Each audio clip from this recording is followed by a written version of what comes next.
What's going on, everybody? Jay Lawson here, and I'm back with another video that I had really been wanting to do. I've seen this video done many times online, and most of the time it's done on an emotional base versus being done on a statistical base. So I'm trying to put the information out logically and statistically so that it's not convoluted by a lot of people's personal feelings or whatever towards the issue. And that is the issue that says, why do black men always date white women? Right. And why do black men always marry white women? So the research and the data that I'm going to give, because it's easier to get data on physical marriage than it is on just a dating thing. It'd be harder. The figures would be harder to come up with unless you did like an actual census yourself.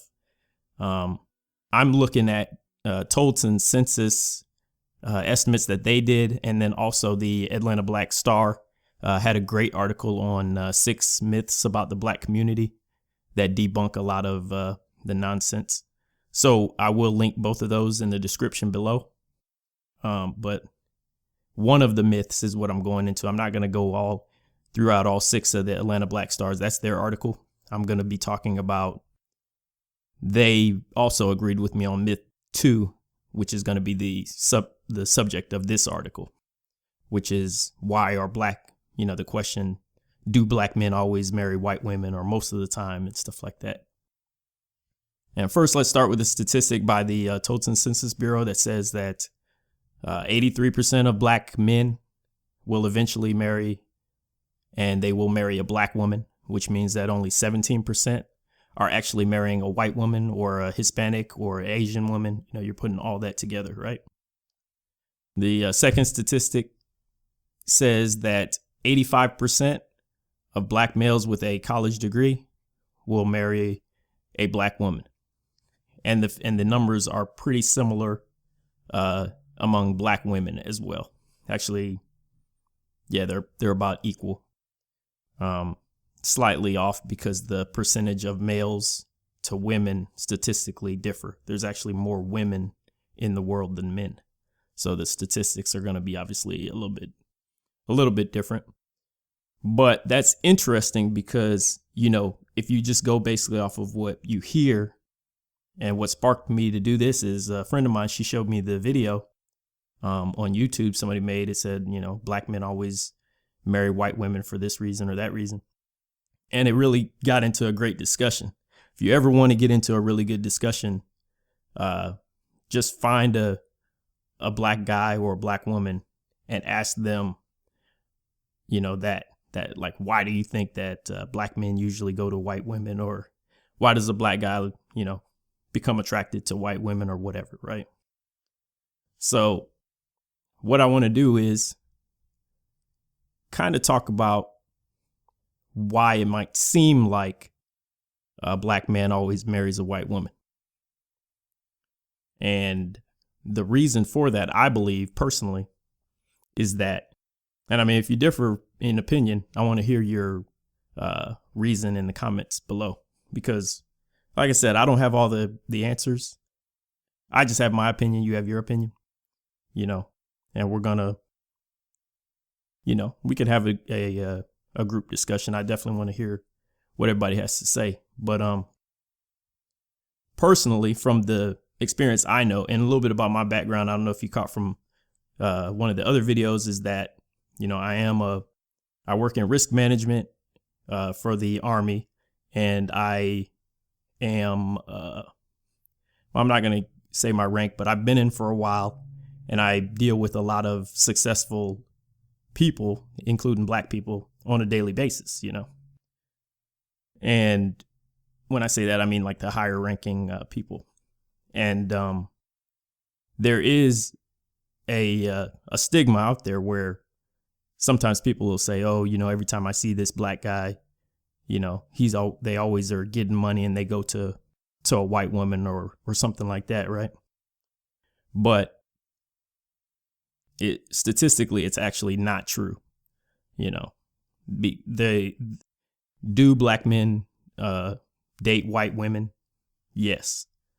the majority of them that do, though, they're not dating white women exclusively. Like they'll date, a black woman today, be with her for, several months, and then they'll go to start dating, a white woman or a Hispanic woman or something like that.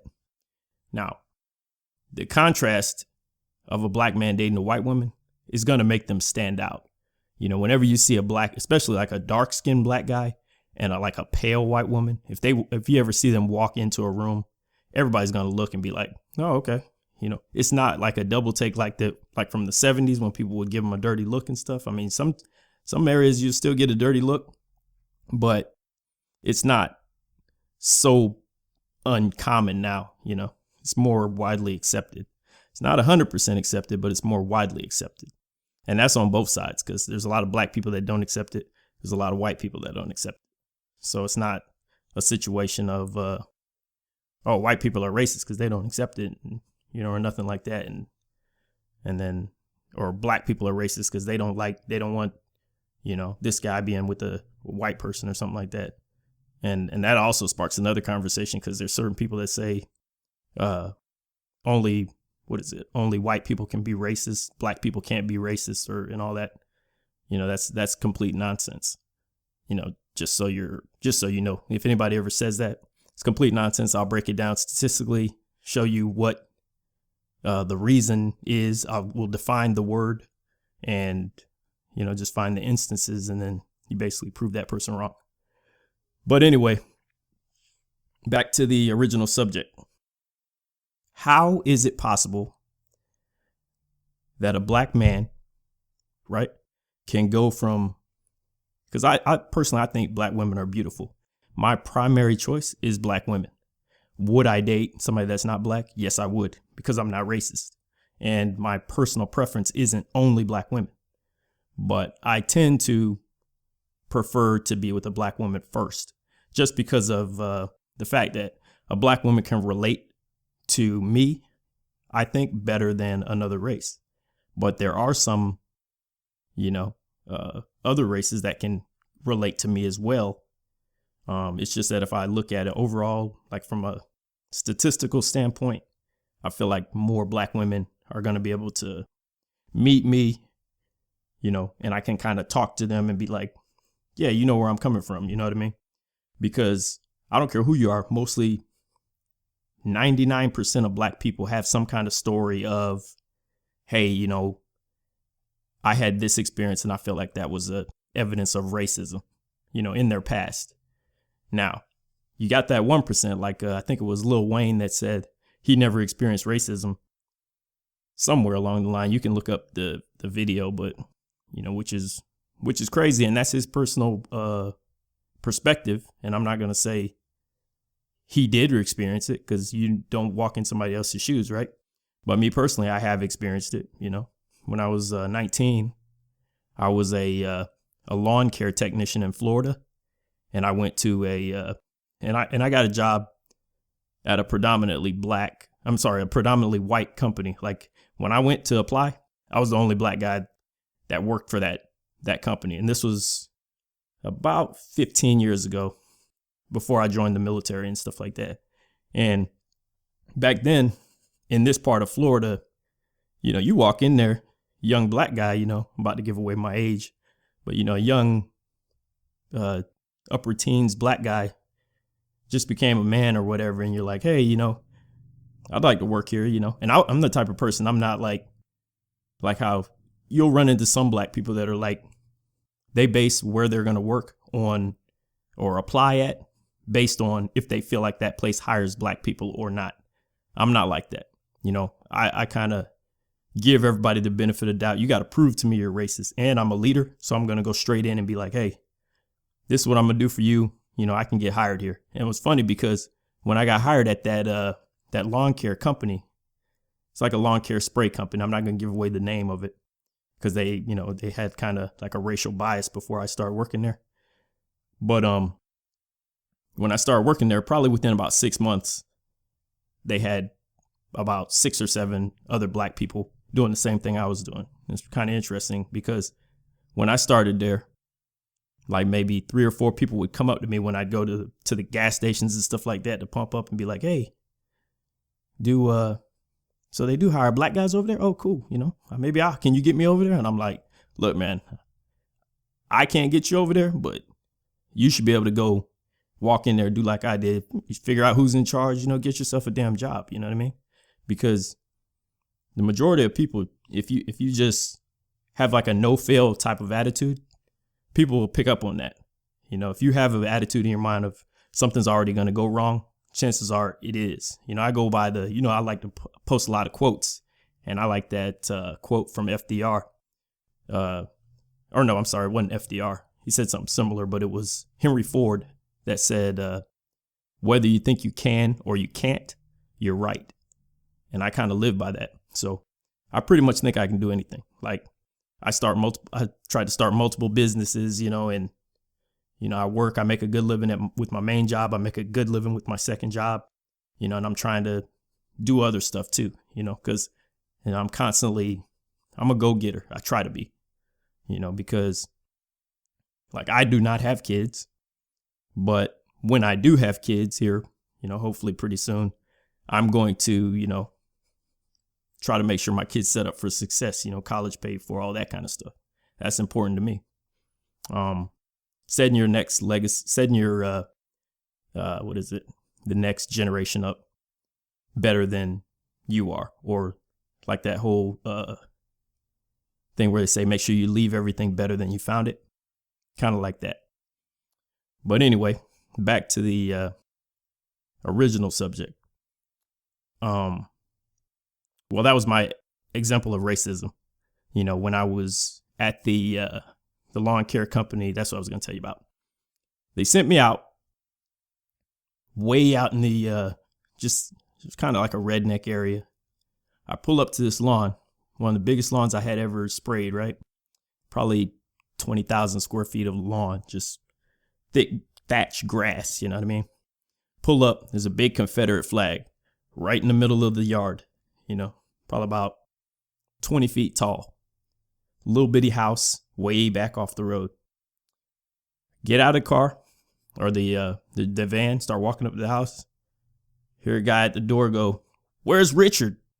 And I was like, "Who the hell's Richard?" He's like, "The guy that always been spraying my yard for 5 years. That's Richard."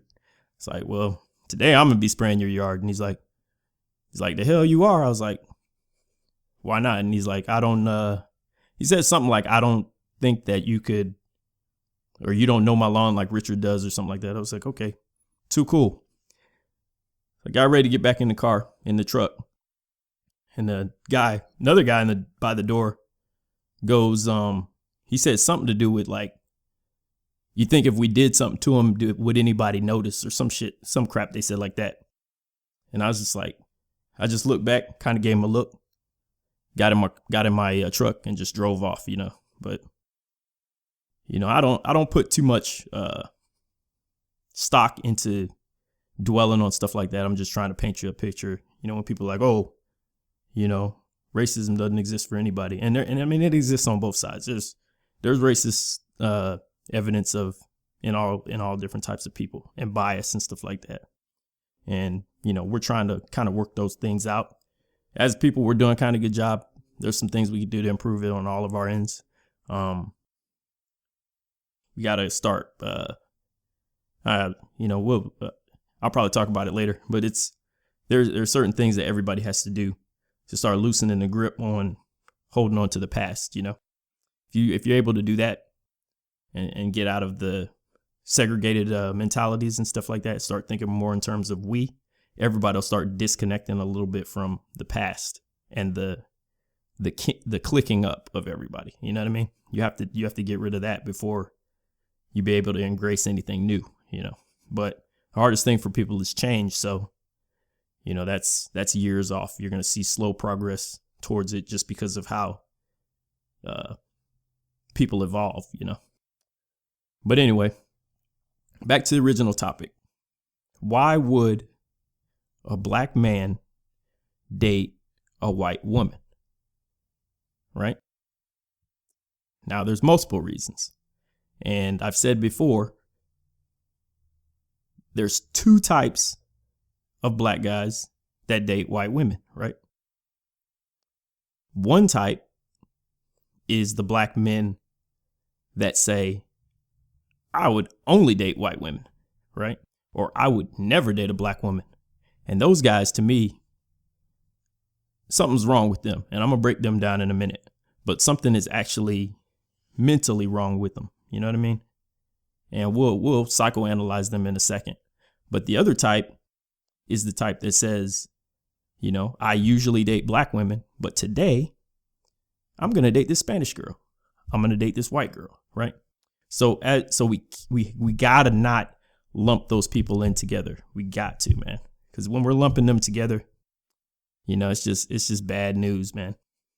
But that will be based on obviously personal preference, right?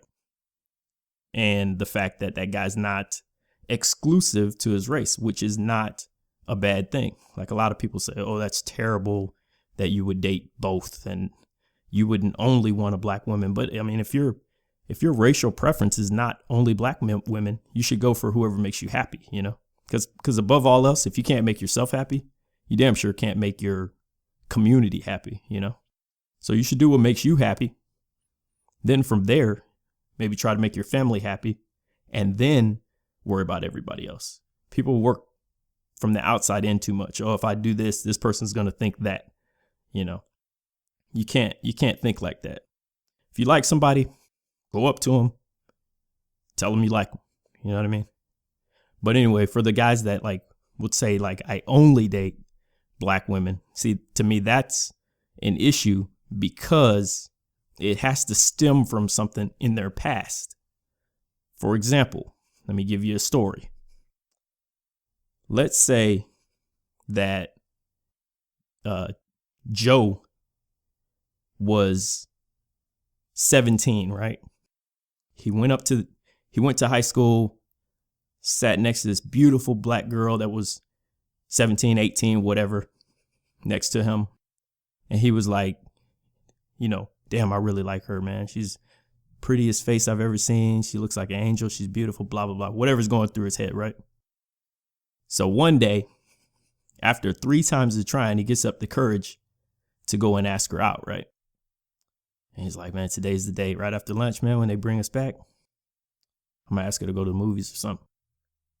So this is going to probably be the first or second time he's talked to her, too, besides maybe asking for a pencil to borrow or some shit. But anyway, he's going to go over to her and be like, so he goes up to her.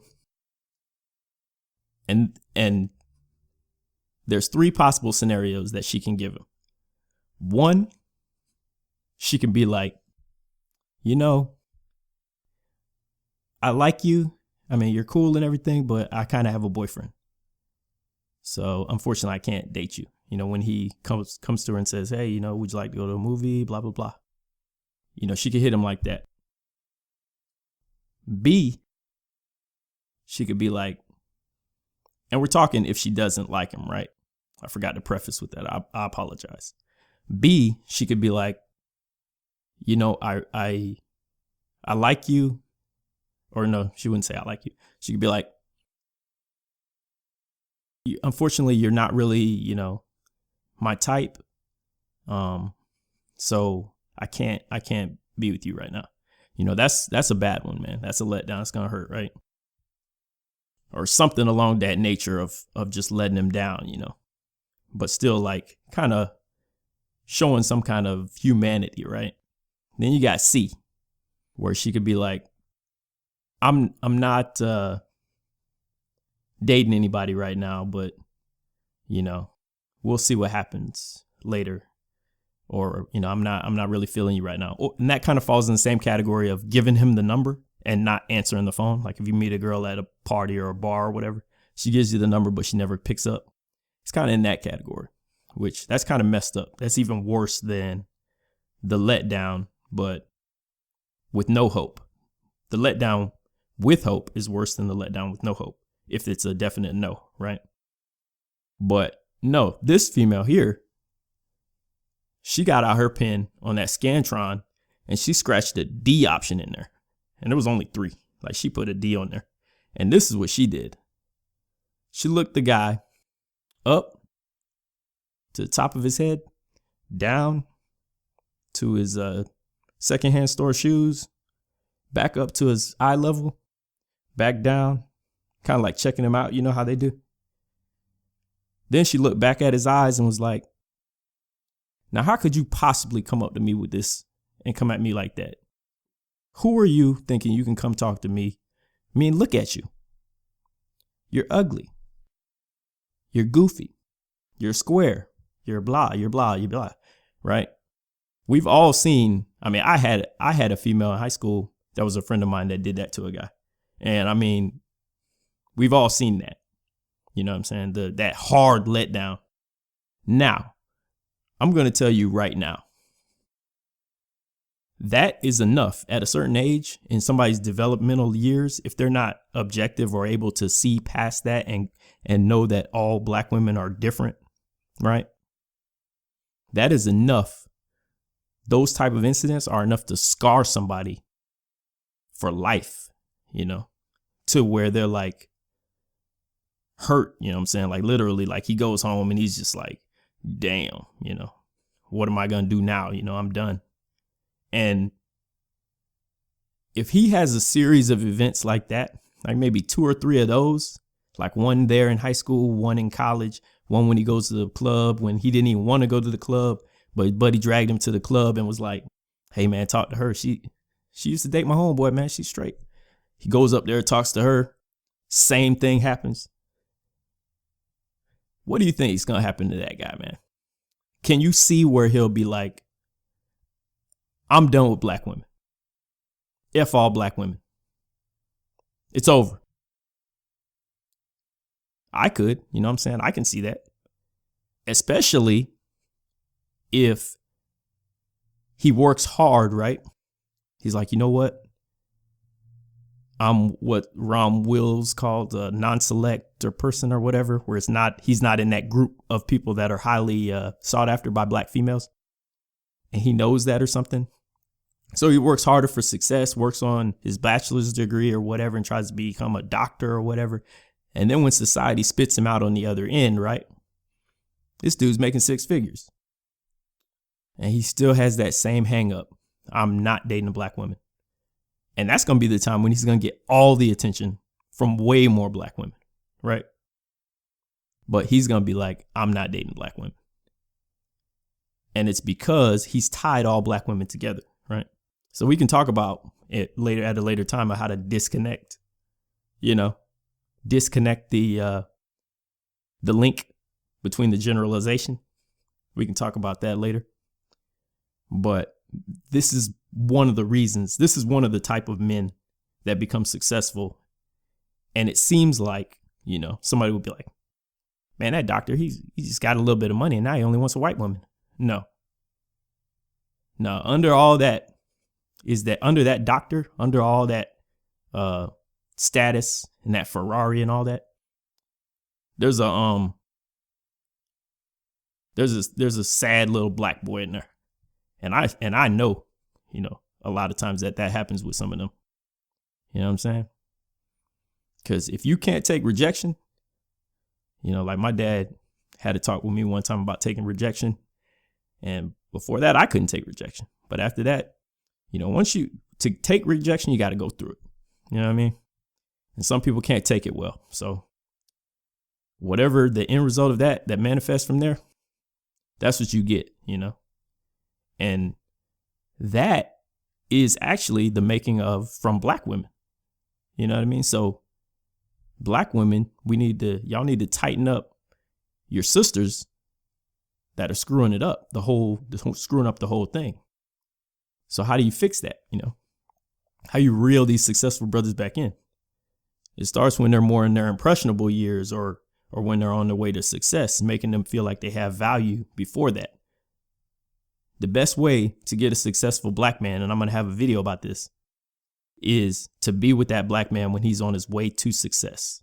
See, as a black community, we always try to get with the guy or get with the girl after the success, especially black women. Oh, I want him to have a degree and do this and do that and do that, right? But remember, that successful black man remembers when he wasn't successful. and how he was getting treated, right?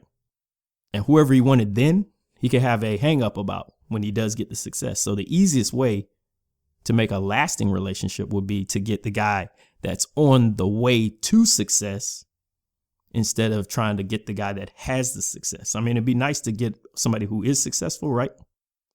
But I'm telling you, statistically, if you get with the guy before the success happens, then you push him to success, you're going to have a better chance of a stronger bond. And he's going to remember that you were there, part of his support system. So he's going to feel like he needs you instead of feeling like you're attached to him because of the success.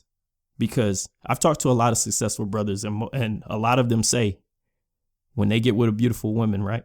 They don't know if I always say, do you think she will be with you if you didn't have money?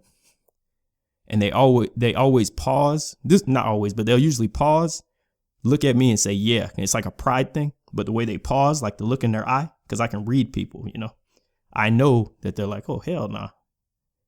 She's not going to get with no broke brother. You think if you were working at the fast food place instead of being a damn doctor or a physician or lawyer or something, she's gonna still get with you? Hell no. That's the answer. So don't even assume yes, because it's definitely no. But guess what? If she was there while you was working at Burger King going to college, you know what I mean? And then you became a doctor, as physician, this person, that she's your rock. She was there when you didn't have nothing. You had a penny. She had that other penny. Y'all were rubbing it together. 2 pennies to rub together. Right? So that couple has a much better chance of succeeding. That's all I'm saying. Than the couple that's together, the single bachelor that's making 100 G's a year.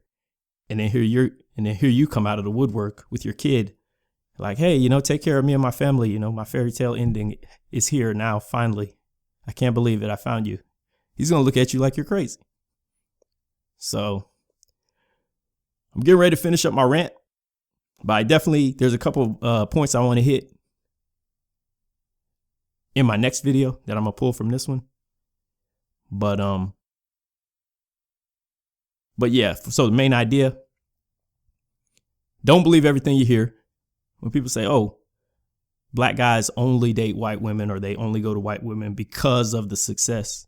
No, it's not right. And then the whole people that like to go the psychological route, oh, it's because they have an inferiority complex. They think white women or white is better than black. And that's just diluting the issue. You are dead wrong. You know what I'm saying? You need to reel it back in. Just reel it back and be like, hey, maybe that guy likes all women. Maybe would date a black woman, right? So figure that out first so you can understand, comprehend what's going on. And then if that's not true, like if he says, no, I only date black women. I only date white women. Like look in his past and be like, hey, man, you need to talk. What happened? You're not that ugly. What happened in your past that you got to dig, And he probably won't tell you, but if he does, I guarantee you there's a story down there. You know what I'm saying? So, and remember, 85% of successful black people date or get married to a black woman. Black men get married to a black woman. And 76% of black women who are trying to be married are married before the age of 40. So don't let a lot of this fairy tale stuff get you. Actually look at the hard statistics and research that on your own. You know what I'm saying? So you will know for a fact if what you're talking about is realistic or not. And then from there, you have the debate and you figure out what you can do to fix the issue. But anyway, just letting y'all know. I hope you enjoyed my my little lecture here, my rambling, my rant for a while. Just remember, always shoot for legendary. Because when you do, it will land in success. I'm out.